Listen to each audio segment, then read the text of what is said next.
الإحسان إلى يوم الدين أما بعد فأعوذ بالله من الشيطان الرجيم بسم الله الرحمن الرحيم وكلا وعد الله الحسنى صدق الله مولانا العظيم وبلغنا رسوله النبي الكريم الأمين. معزز واجب التعظیم علماء اہل سنت، میں آپ کو مبارکباد پیش کرتا ہوں کہ اللہ نے ہمیں توفیق عطا فرمائی کہ اپنا ایک فریضہ ادا کرنے کے لیے ہم یہاں جمع ہوئے. یہ اس کی توفیق سے ہے، اور فریضہ کتنا اہم ہے آپ نے علماء کرام کے بیانات سماعت فرمائے ہیں کہ عرفان شاہ صاحب مشہدی 40 سالہ عرصے پر محیط ان کی تبلیغ ہے اہل سنت کے پلیٹ فارم پہ، اور اہل سنت سے انہوں نے جتنی داد وصول کی اور جتنی مقبولیت حاصل کی، امداد بھی ساتھ وہ تو جزو لا ینفق ہے. تو اب آپ کے سامنے آپ کے دیکھتے دیکھتے ایسا جمپ لیا ہے کہ شاہ صاحب بالکل اپوزٹ سائڈ پر چلے گئے، بالکل اپوزٹ سائڈ پہ چلے گئے. دیکھتے دیکھتے شاہ صاحب کے لیے جو 21 پوائنٹ جمع کیے ہیں آپ تک پہنچے ہیں، یہ ان کے ساتھ ساتھ جو بھی قرآن آیات حدیث مبارکہ بھی کوٹ کی گئی ہے، یہ کوئی فتویٰ نہیں ہے، ابھی اس کا استفتاء بنانا ہے. اگر وہاں تک بات پہنچی تو پھر میں عرض کروں علماء کرام کی خدمت میں کہ دیکھیں آپ مکلف کس بات کے ہیں؟ آپ کسی کو مارنے کے مکلف ہیں؟ نہیں. آپ نے مسئلہ بیان کرنا ہے اور امت کو بتانا ہے کہ یہ مسئلہ غلط ہے اور اس کی کتنی سنگینی ہے، کتنا یہ خطرناک ہے، یہ بتانا علماء کی ذمہ داری ہے.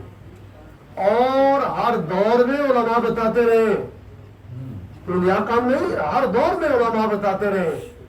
تو آج کے دور کے علماء کی بھی ذمہ داری ہے. وہ جو حجت الاسلام ہمارے فاضل نوجوان فرما رہے تھے، تو اس کے پریشر میں آ کے آپ کہیں جی وہ تو حجت الاسلام ہے، تو ان کے سامنے بات کون کر سکتا ہے؟ نہیں، حق کی بات کرنی یہ آپ کی ذمہ داری ہے. شاہ صاحب کے لیے یہ پوائنٹ جمع کیے گئے ہیں، یہ ثابت شدہ ہے. ہم جب وہاں پہنچیں گے استفتاء بنے گا، استفتاء کسی مفتی کے پاس جائے گا، وہ مفتی خود سوچے گا سمجھے گا کہ بھئی اس کی تعبیر ہے کہ نہیں، وہ پوائنٹ وائز جو ہے وہ جواب دے گا. پہلے پوائنٹ کی یہ حیثیت ہے، شریعت اسلامیہ میں اس کا یہ حکم ہے، دوسرے کا، تیسرے کا، چوتھے کا، وہ خود نمبر وار جواب لکھے گا جو مفتی کی ذمہ داری ہے.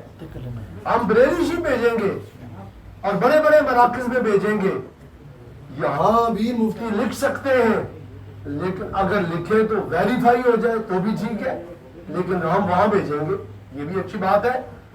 شاہ صاحب کس خطرناک موڑ پر پہنچ چکے ہیں آپ کو اندازہ ہونا چاہیے. آپ نے کبھی سوچا اس وقت عرفان شاہ صاحب کس خطرناک موڑ پر پہنچے ہوئے ہیں اور کتنا نقصان کر رہے ہیں اہل سنت کا؟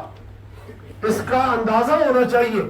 آج اگر کوئی صحابہ کرام کے دفاع میں بات کرتا ہے تو کہتے ہیں یہ تو ناسبی ہو گئے، یہ تو خارجی ہو گئے، یہ اہل بیت کے دشمن ہو گئے، یہ تو حضرت علی شیر خدا، حضرت خاتون جنت کے دشمن ہیں. میں آپ کی نظر یہ بات کرنا چاہتا ہوں کہ پلیز آپ توجہ فرمائیں اور بڑے ٹھنڈے دماغ سے، کوئی گرم ہونے کی بات نہیں. معبود ہزاروی اس کی کیا حیثیت ہے اہل سنت میں؟ آج پاکستان کے مدارس میں جا کے پتہ کریں، پاکستان کا ہر جامعہ، اس کا شیخ الحدیث، اس کا صدر مدرس، اس کے مدرسین، اس کا ہر طالب علم جانتا ہے سنی مدارس کا کہ محمود ہزاروی وہ شخص ہے جس کو ہمارے علماء کرام نے مسترد اور ریجیکٹ کر دیا تھا اور اس کو رافضی ڈکلیئر کیا گیا. کس کا فتویٰ ہے اس پر؟ محدث اعظم پاکستان کا ہے, سید ابو البرکات شاہ صاحب لاہور والوں کا ہے, مفتی عبد القیوم ہزاروی صاحب کا ہے, اور میں کہوں تو سید جلال الدین شاہ صاحب اس سے باہر نہیں ہیں. مفتی احمد یار خان صاحب گجراتی رحمہ اللہ تعالی, انہوں نے ان کا فتویٰ, اور پھر میں یہ بات کہوں تو ناراض تو نہیں ہونا چاہیے. علی پور سیدہ کا آستانہ ہمارے لیے بڑا قابل احترام ہے. محدث علی پوری رحمہ اللہ تعالی اہل سنت کی بڑی عظیم شخصیت ہوئی ہے, جس طرح کی گورنر شریف کی پیر مہر علی شاہ صاحب رحمہ اللہ تعالی عظیم شخصیت ہے, ہمیں فخر ہے, وہ ہمارا سرمایہ ہے, ہمارے بزرگ کے پیشوا ہیں. اس آستانے کے بزرگوں نے اسے اپنی طریقے سے خارج کیا تھا, اپنے اسٹیج سے اتارا تھا, اسے کیک آؤٹ کیا تھا, اسے مسترد کیا تھا, اور انہوں نے کہا تھا کہ ہمارے ساتھ اس کا آج کے بعد کوئی تعلق نہیں. ارے کیا کیوں؟ اس لیے میں نے پہلے بھی بتایا کہ واللہ العظیم واللہ باللہ تاللہ مسجد میں کہتا ہوں, عرفان شاہ صاحب مشہدی نے مجھے کہا تھا, ہمارے مدرسے میں تقریر کرنے آئے تو مجھے ہماری لائبریری میں انہوں نے کہا یہ ہمارے پاس وکی شریف آیا تھا محمود ہزاروی, تو سید جلال الدین شاہ صاحب رحمہ اللہ کے آگے تو دال نہیں نا گلتی تھی, تو جب جانے لگا نا تو اس نے مجھے بتایا, جاتے ہوئے اس نے باہر کیا تھا جو فرمائے, اس نے مجھے کہا, شاہ صاحب بتا رہے تھے عرفان شاہ صاحب, صاحبزادے ادھر آ تجھے بات بتاؤں کیا, قل یوم الفتح لا ينفع الذین کافروا ایمانہم, صدق اللہ العظیم. اللہ تعالیٰ نے فرمایا اپنے حبیب پاک صلی اللہ علیہ وسلم کو کہ پیارے حبیب فرماؤ کہ یوم فتح یعنی فتح کے دن جو ایمان لایا اور اس کے بعد پھر تو اس کا کوئی ایمان معتبر نہیں, وہ مومن ہی نہیں, اس کے ایمان کا اعتبار ہی نہیں. کیا بتایا اس نے؟ کہ خود بتایا, حضرت امیر معاویہ کے بارے میں بتا رہا تھا کہ آپ نے یوم فتح کے کو ایمان لائے, ان کے ایمان کا اعتبار ہی, وہ ان کو مومن نہیں سمجھتا تھا. اس سے آپ دیکھیں تو اس نے جو مطلب اس نے لیا جو کہ سراسر خلاف ہے قرآن کے, یہ تو قیامت کے دن کی بات ہو رہی ہے, لیکن اس نے فتح مکہ اور اس کے بعد کے سارے صحابہ کے ایمان کا انکار کیا. اچھا بھائی یہ کوئی لائٹ بات تھی؟ محمود ہزاروی کو اتنا امپورٹنٹ ہو گیا تھا کہ اس کے لیے نوٹس لینے کی کوئی ضرورت تھی؟ جس طرح آج کہیں جی ان کو کیا ہو گیا ہے, کبھی بولٹن پروگرام کرتے ہیں, کبھی برمنگھم کرتے ہیں, ان کو ہوا کیا ہے؟ میں پوچھتا ہوں محمود ہزاروی پر محدث اعظم پاکستان کو فتویٰ لگانے کی کیا ضرورت پڑی؟ سید صاحب لاہور والوں کو فتویٰ لگانے کی کیا ضرورت پڑی؟ حضرت کے قبلہ والد صاحب کی پوری کتاب ہے دوسری جگہ, محمود محدث ذاتی. ہاں کس کے والد صاحب؟ ہاں جی جی جی حضرت کے والد صاحب نے تفصیلاً کتاب لکھ کے رد فرمایا. یہ دیکھو دشمنان امیر معاویہ کا علمی محاسبہ.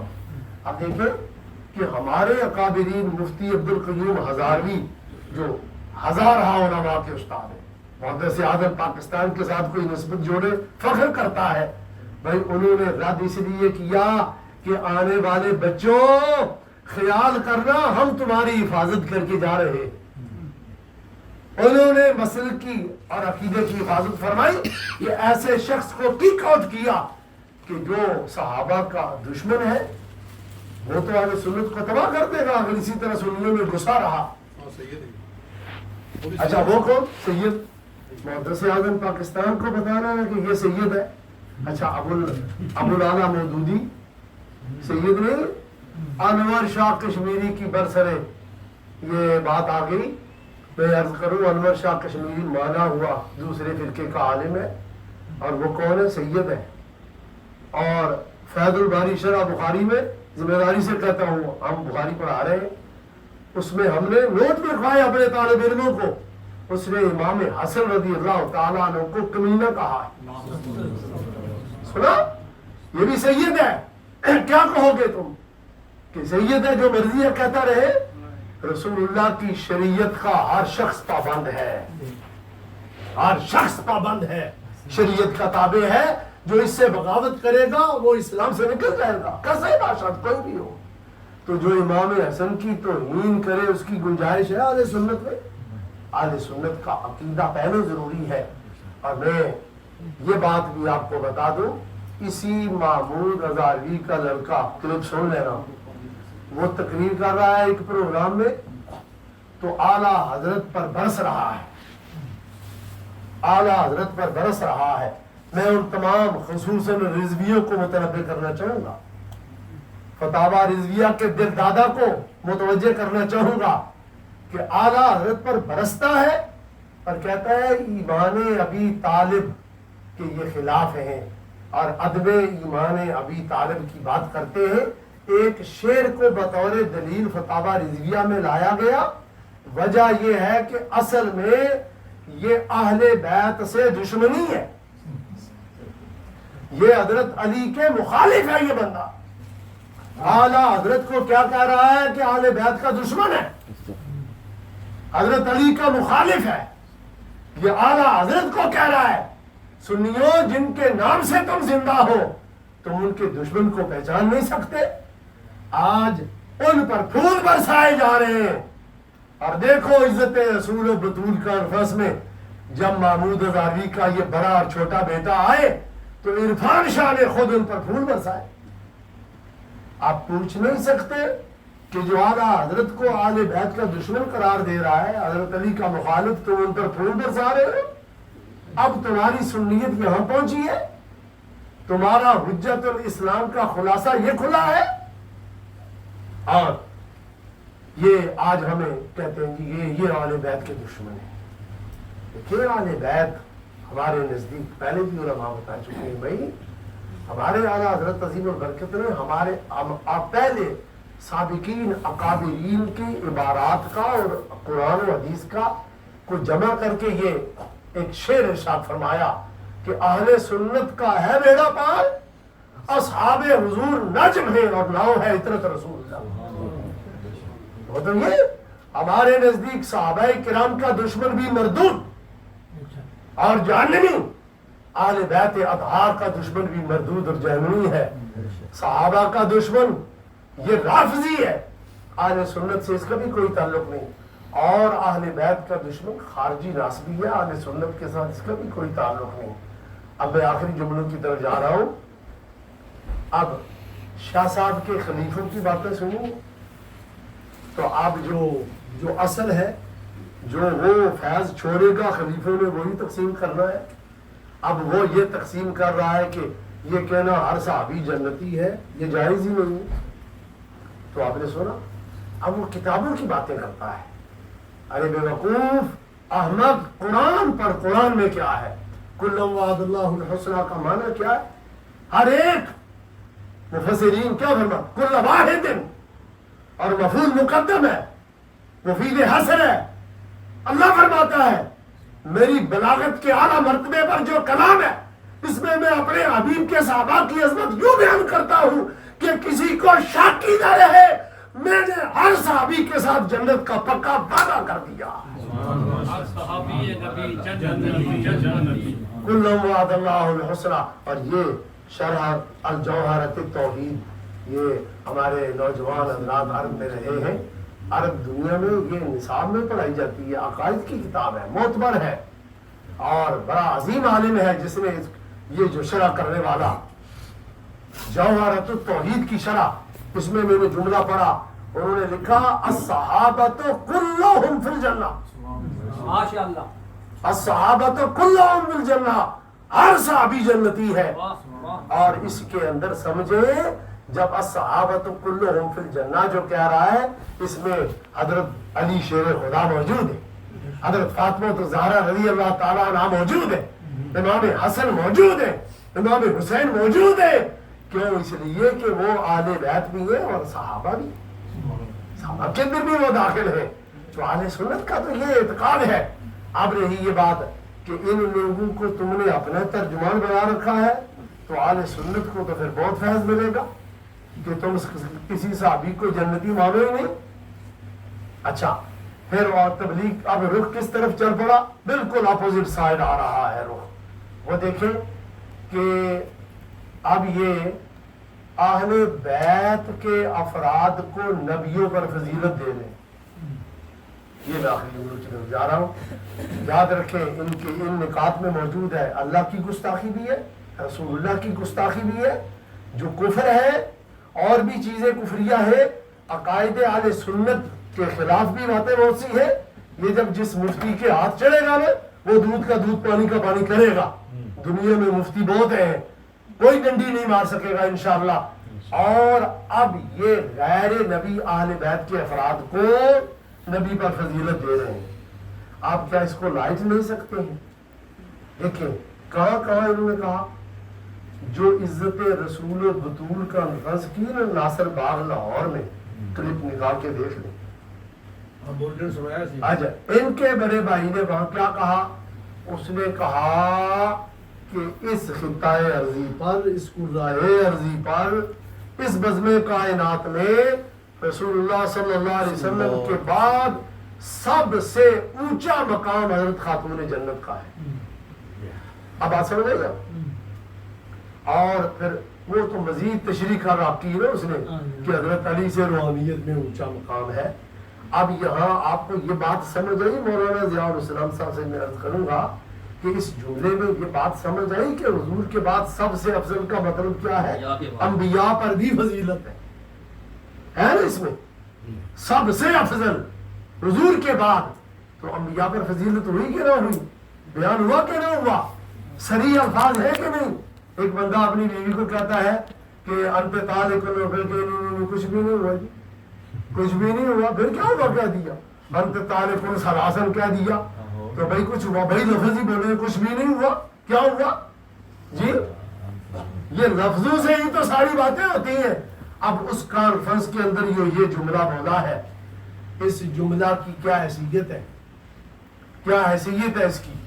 میں اس پر حوالہ آپ کو دیتا چلوں گا. یہ میرے پاس نبراس ہے, شرح عقائد کی شرح جو ہمارے مدارس میں پڑھائی جاتی ہے, شرح عقائد نصاب میں.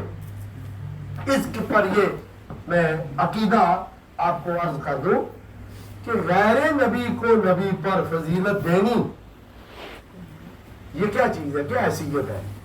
پہلی بات تو یہ ہے کہ اہل سنت کا عقیدہ یہ ہے, توجہ فرمائیں, یہ شرع عقائد کی عقائد کی کا مسئلہ ہے. لا یبلغ ولی درجۃ الانبیاء, کوئی ولی دنیا کا, اس پوری کائنات میں کوئی ولی وہ کسی نبی کے درجے کو نہیں پہنچ سکتا. یہ اہل سنت کا عقیدہ ہے. کوئی ولی کسی نبی کے درجے کو نہیں پہنچ سکتا. تو بتائیں یہ جو ولی تحت نفی کے بعد آیا ہے یہ مفید عموم ہے. تو ولی کے اندر صدیق اکبر بھی ہے, فاروق اعظم بھی, خلفائے اربعہ بھی, اشرا مبشرہ بھی, اصحاب بدر بھی, اہل بیت بھی, 1,40,000 سب صحابہ اس کے اندر داخل. کوئی ولی کسی نبی کے درجے کو نہیں پہنچ سکتا. تو پھر تم نے جو یہ عقیدہ بتایا یہ کن کا ہے؟ یہ عقیدہ شیعہ کا ہے. اور نبی کو افضل ماننا صحابہ کی تمام مخلوق سے کتنا ضروری ہے؟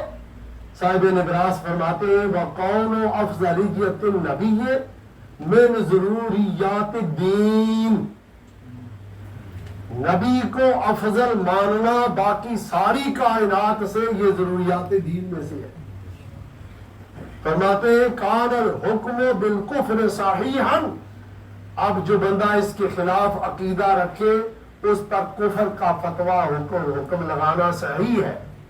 اور پھر اب دیکھیں کہ جو یہ کہتے جی اب نئے نئے پھر خطاب ان کے آ رہے ہیں. عرفان شاہ صاحب رک گئے یہ باتیں کرنے سے. اب یہ مسئلہ جب اٹھایا گیا بولٹن میں بھی یہ مسئلہ ہوا تو یہ بھائی یہ تو ان کے بھائی صاحب نے بڑا غلط مسئلہ کیا ہے. تو اس کے بعد یہ کچھ سوچتے فکر کرتے کہ بھائی یہ تو بڑا بڑی غلط بات ہوئی ہے کیونکہ وہ حجت الاسلام ہے بھائی کوئی بات کر سکتا ہے ان کے خلاف. اب وہ اس کو جسٹیفائی کر رہے ہیں اپنے بھائی کی بات کو. تو نیا کلپ جو ان کا آیا وہ بھی آپ دیکھیں سنیں. اس میں انہوں نے کہا خاتون جنت کے 3 شرف ہیں. ایک ذاتی شرف ہے, ایک نسبی شرف ہے, ایک سیادت کا شرف ہے. وہ کہتے ہیں نسبی شرف اور سیادت کے شرف میں تو دوسری حضور کی اولاد تو شامل ہے, لیکن جو ذاتی شرف ہے خاتون جنت کا یہ حضور کے بعد سب سے اونچا ہے ان کا ذاتی شرف. اور ادبن میں نبیوں کے بعد کہتا ہوں ادبن, اور جب دہراتے تو پھر نبیوں کو بھی اڑا دیا, اور حضور کے بعد ان کا ذاتی شرف سب سے اونچا ہے. یہ اب ان کی تبلیغ ہو رہی ہے اور یہ صراحتاً کفر ہے. ذاتی شرف کی بات پھر کبھی کریں گے علماء تشریف فرمائے. ذاتی شرف کا مطلب یہ ہے کہ سارے اوصاف کو چھوڑ دو, امور خارجیہ سے قطع نظر کر دو, ذات میں محسوس ذات کو لو. حضرت خاتون جنت کی ماں ذات کو لو, سب نسبتیں لحاظ نہ کرو. تو پھر ان کا ذاتی شرف یہ ہے کہ وہ تو حضور کے بعد پھر سب سے افضل ہے. انبیاء کو ادبن کہتا ہوں لیکن حقیقتاً میں تو افضل ہے, ادبن کیا دیتا ہوں. پھر بعد میں ان کو بھی چھوڑ دیا. اب یہ انہوں نے جو فضیلتوں کے یہ بیانات جاری رکھے ہیں کیے ہوئے, یہ شیعت نہیں ہے تو اور کیا ہے؟ شیعہ کا یہ عقیدہ ہے. شیعہ کے کئی فرقے ہیں, حضرت علی کو خدا بھی مانتے ہیں, نبیوں پر فضیلت بھی دیتے ہیں, حسنین کریمین کو انبیاء کرام پر فضیلت دیتے ہیں. شیعہ کے یہ عقیدے موجود ہیں. اب یہ چھلانگ لگا کے دوسری طرف جا چکے ہیں. اور اسی پر میں فتاوی رضویہ کی ایک عبارت پیش کر کے پھر میں یہ ختم کرتا ہوں کہ دیکھو میں اس لیے فتاوی رضویہ کی عبارت پیش کر رہا ہوں کہ جن لوگوں نے صرف نظر کی ہوئی ہے ان کی خدمت میں ہم دست بستہ عرض ضرور کرتے ہیں کہ مسئلے کی سنگینی کو سمجھے یہ کیا ہو رہا ہے. اور آپ نے تو فتاوی رضویہ چھپوایا ہے اور فتاوی رضویہ مفت تقسیم کیا ہے. یہ جلد مجھے بھی انہوں نے عطا فرمائی. پورا فتاوی رضویہ میرے پاس اس وقت جو موجود ہے یہ انہی کا عطا کیا ہوا ہے جنہوں نے آج صرف نظر کی ہوئی ہے. وہ میں یہ کہوں گا کہ تم اہل سنت پر رحم کرو اور اس مسئلے کی سنگینی کو سمجھو. اعلیٰ حضرت فتاوی رضویہ میں کیا فرما رہے ہیں. میں فتاوی رضویہ کو لے کے میں تمام ان لوگوں کو بطور چیلنج کہتا ہوں جو ناصر باغ عزت رسول بطول کانفرنس میں قائدین کی حیثیت سے موجود تھے. ان میں وہ سجادہ نشین عبد الخالق کو بھی متوجہ کرنا چاہوں گا, مولوی جمیل صدیقی کو بھی متوجہ کرنا چاہوں گا کہ جہاں یہ مسئلہ ہوا ان تمام قائدین کو متوجہ کرنا چاہوں گا کہ تم نے وہاں سنا اور کسی نے اس کا رد نہ کیا تو اعلیٰ حضرت کیا فرماتے ہیں. ہم اس جماعت اہل سنت کو مانتے ہیں جو فتاوی رضویہ کی پابند ہے, جو مکتوبات امام ربانی کی پابند ہے. تم فتاوی رضویہ سے بغاوت کر کے جماعت اہل سنت کے صدر نہیں رہ سکتے. تمہاری صدارت اب روح شرع ختم ہو جاتی ہے. یا ابھی سے برات کا اعلان کرو اور کہو ہمارا یہ عقیدہ نہیں ہے جو وہاں بیان ہوا. اعلیٰ حضرت کیا فرماتے ہیں ایک سوال کے جواب میں کہ غیر نبی کو نبی پر فضیلت دی جائے کیا حکم ہے. فرماتے ہیں غیر نبی کو نبی پر فضیلت دینا کفر ہے. آگے سنو, کئی لوگ کہتے ہیں کہ جزی فضیلت ہو جائے. مجھے اچھے پہلے مولوی صاحب نے کل بات ہو رہی تھی تو انہوں نے وہ اٹک گئے. تو جب اٹکے نا تو میں نے کہا کمال ہو گئی ہے, اب ان کو پھر سے پڑھنا چاہیے. فتاوی رضویہ کی عبارت سامنے آئی تو انہوں نے کہا اب سمجھ آ گئی ہے. اور فرماتے ہیں اگر جزی فضیلت مراد ہو جو یہ تبلیغ ہو رہی ہے تو یہ بے ادبی, بد زبانی اور مسلمانوں کی بدخوائی اور دین و ایمان کو جلانا ہے. اگر کوئی جزی فضیلت بھی غیر نبی کو نبی پر دے، اس نے نبی کے مقام کو کیا سمجھا ہے، نبی کون ہوتا ہے. جزی فضیلت بھی دے گا، اس کا دین جل کے راکھ ہو جائے گا، اس کا ایمان ختم ہو جائے گا. فرماتے اور حد سے تجاوز کرنا ظلم ہے. یہ ظلم کیا جا رہا ہے، یہ ظلم ہو رہا ہے. فتاوی رضویہ چھپوا کر تقسیم کرنے والوں، اس ظلم کو روکو اور اس ظلم کا ساتھ ختم کر دو. اللہ تعالیٰ فرماتا ہے وَلَا تَرْكَنُوا إِلَى الَّذِينَ ظَلَمُوا فَتَمَسَّكُمُ النَّارُ، ورنہ ان ظالموں کے ساتھ تمہارا بھی حشر ہوگا. فرمایا ان کا بغض وغیرہ کفر و حرام ہے. یعنی یہ یہاں تک میں آگے بھی عبارت ہے، تفسیر ہے، یہاں تک خاص بات ہوگی. بات یہ ہے کہ اس وقت عرفان شاہ صاحب کی تبلیغ ٹوٹلی لفظ پر مشتمل ہو چکی ہے، شیعیت پر مشتمل ہو چکی ہے، کفر پر مشتمل ہو چکی ہے. اس لیے نئی نسل کو اور اہل سنت کو بچانا علماء کی ڈیوٹی اور ذمہ داری ہے. ہم آج یہ کہتے ہیں کہ 20 تاریخ تک ٹائم دیا ہوا ہے. یہ نکات اب ان تک بھی پہنچ گئے ہیں، پڑھ لیے ہیں. وہ اگر اس پر بات کرنا چاہتے ہیں ہم پھر بھی تیار ہیں. اگر بات نہیں کرتے تو وہ رجوع کر لیں، توبہ کر لیں، تو پھر بھی مسئلہ حل ہے. ورنہ پھر حق ہوگا کہ ہم اس پر شرعی حکم جو ہے وہ جاری کر دیں. اللہ تعالیٰ ہمیں حق کرنے کی توفیق عطا. ہاں یہ جو مسئلہ بیان کیا ہے، اس مریدین کا سوال آیا تھا. مریدین اس وقت تک وہ تعلق منقطع رکھیں، میل جول، جب تک شرعی فتویٰ نہیں آتا. اگر توبہ ہو جاتی ہے تو پھر سے وہ ان کی بیعت کریں، اور اگر توبہ نہیں ہوتی تو پھر جو شرعی فتویٰ آئے گا اس پر عمل کیا جائے. اتنی دیر تک وہ موقوف رکھیں اپنے